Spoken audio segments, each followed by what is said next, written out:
Many years ago, we did a radio show on Radio Ramadan, and we talked about these elements in life. And one of them, we talked in quite in depth about death and bereavement as one of the issues for people to face, and obviously a very difficult time in one's life. And soon after we did that program, your father became unwell, and he passed away. May Allah granted him the highest status in Jannah, inshallah. And if I remember correctly, you led his janazah as well. Can you describe a little bit about what that time was like? Because obviously he was a very significant figure for you. Can you tell us a bit about what that time was like? Yeah, so my father passed away when I was 30. I'm the youngest of my family, and it was about 8 years into my studies abroad. So for the last 8 years of my adult life, at that point, I had not been with my father. And I think this is one of the sacrifices you make. You go out, you leave your family behind. It's a sacrifice for your family as well, because he never saw his youngest son for 8 years, for the last 8 years of his life. But he knew that it was significant, he knew it was important. And so that's a sacrifice from his aspect, it's a sacrifice from my aspect.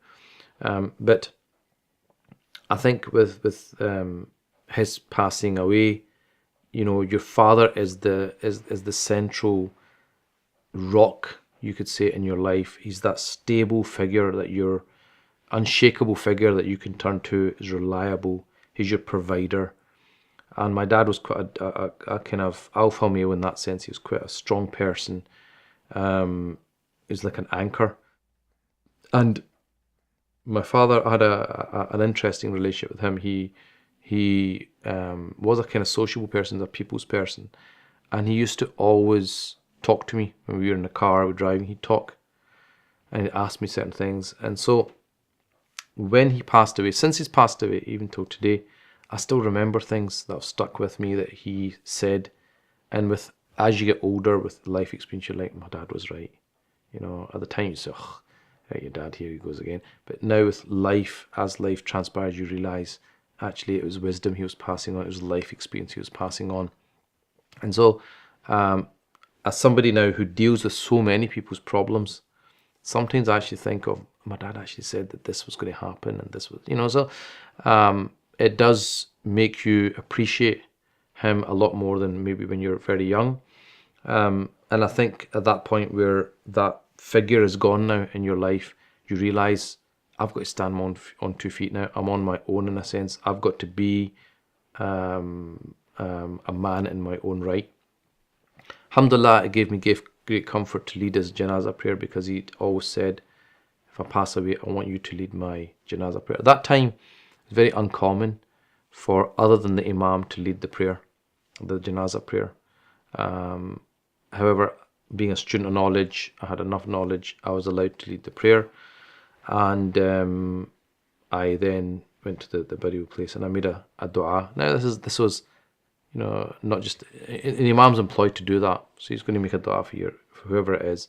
But when it's your own father, the person that's looked after your entire life in that grave, the dua that comes out comes from your heart.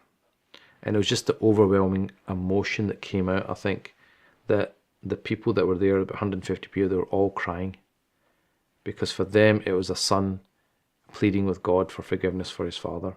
And I remember after that, straight after, my mamu said that, Banja, he goes, like, my nephew, he goes, you're going to lead my janazah prayer.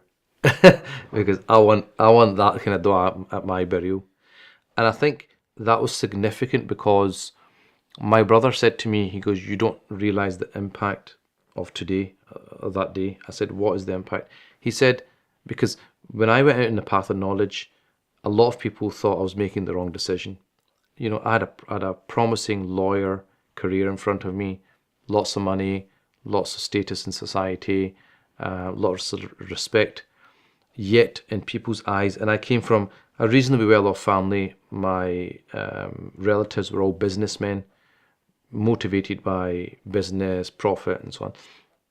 They could not understand, why do you want to leave that and become an imam? You have to study for so long, so many years, X years, and then you come back and you're going to get paid like peanuts, absolute peanuts in a mosque. and people tell you what to do, committee members, and if they don't like you, they'll get rid of you, and you just, you can't give your children a good start in life. Why do you want to throw all that away? So there was a lot of pressure on me from family, from friends, from community, throughout my studies, that I was making the wrong decision. That I'd made a bad decision, and I'm going to find out in the future. Like, we're going to basically say, we told you so. We told you not to do it. You didn't listen to us, and this is what happens. That day, when I led the prayer and I buried my father and made that dua, my brother said, the reason you've had an impact is because they've just realised that the only reason you were able to do that is because of your studies. And he said, how many of their sons, they might be lawyers, might be doctors, might be accountants, how many of their sons will be able to do that for them when they leave this world? So he basically said, you don't realise what's happening, but a lot of people are talking. And do you think leading the janazah and the burial, did that make things easier for you or harder for you to deal with the grief? I think it made it easier because I thought it was my dad's last wish and that this happened, and I was fortunate enough to do that. I wasn't there for the last few years of his life.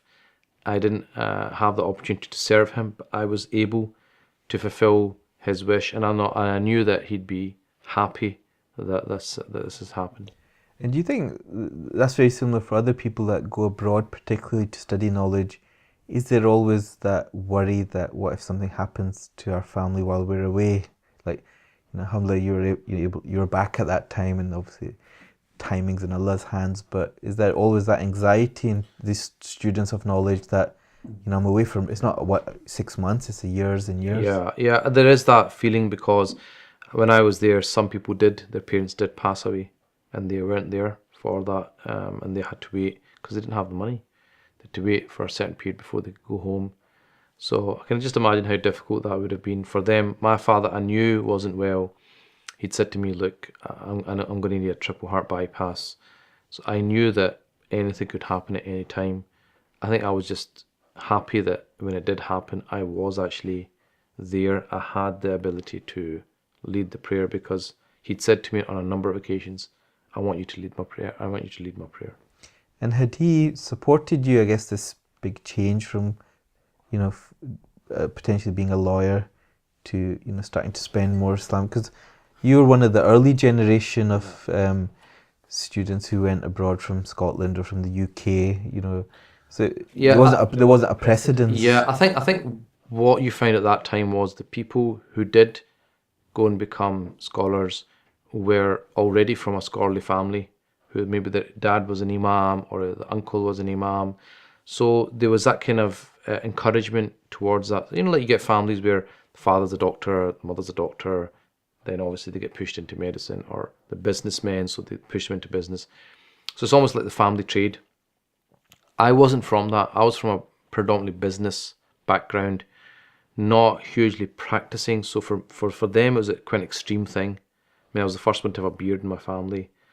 That in itself was extreme. I was only 19. Why have you got a beard? You can keep a beard when you're older. Why are you praying? Why are you doing all these things? You're getting a bit extreme here.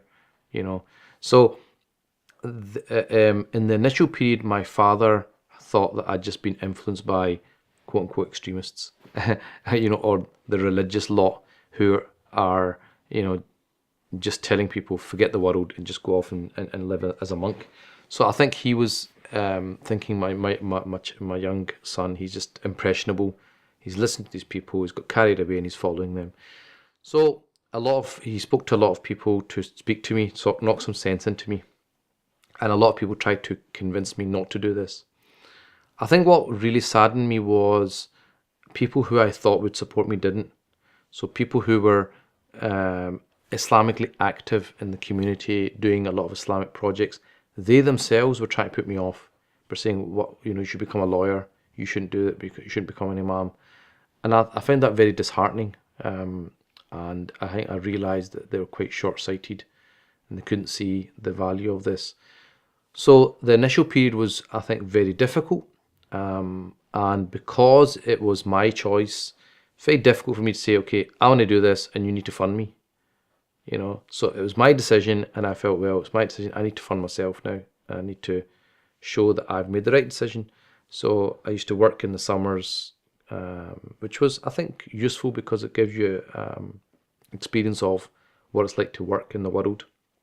Maybe some of the imams have never had that kind of job, and I think that's maybe part of the disconnection that some of them have with the real world. So that was useful from that perspective. I had a number of jobs during the summers, different companies.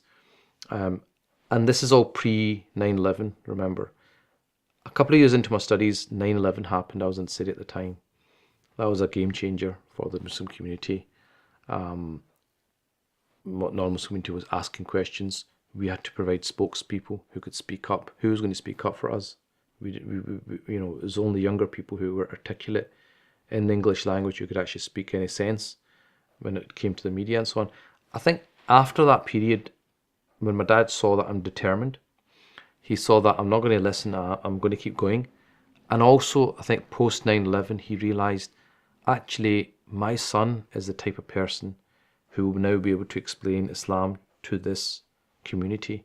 It's not going to be the imams from abroad. I think that's where his perspective changed. He saw what I could see, or he saw value in what I was doing. And I remember maybe a couple of years after that, he said, look, okay, I told you not to do this. You didn't listen to me. You seem to be quite determined. You want to do this. And he said, now that you've made that decision, he said, make sure you're successful at it. In other words, you've made this decision. Now do it to the best of your ability. Do you think he'd be proud of you for what you've achieved? I think so. I think even towards the end of, before he passed away, he saw me in one of the mosques doing khutbah. So I think he was proud that, my son's, benefiting. Because at the end of the day, your parents are concerned for you. They don't want you to have the struggles they had. They went through difficult times in their childhood, poverty. They came to a new country. They built a future for themselves. They didn't have education. They gave you education. They want ultimately what is best for you. But I think once he saw, my son will be okay. He'll get through life. And he's, people are listening to him and he's benefiting people. I think that gave him a degree of peace. Thank you for listening to Desert Island Gems. Let us know what you think of the show and keep an eye out for special versions on McMuslim.tv.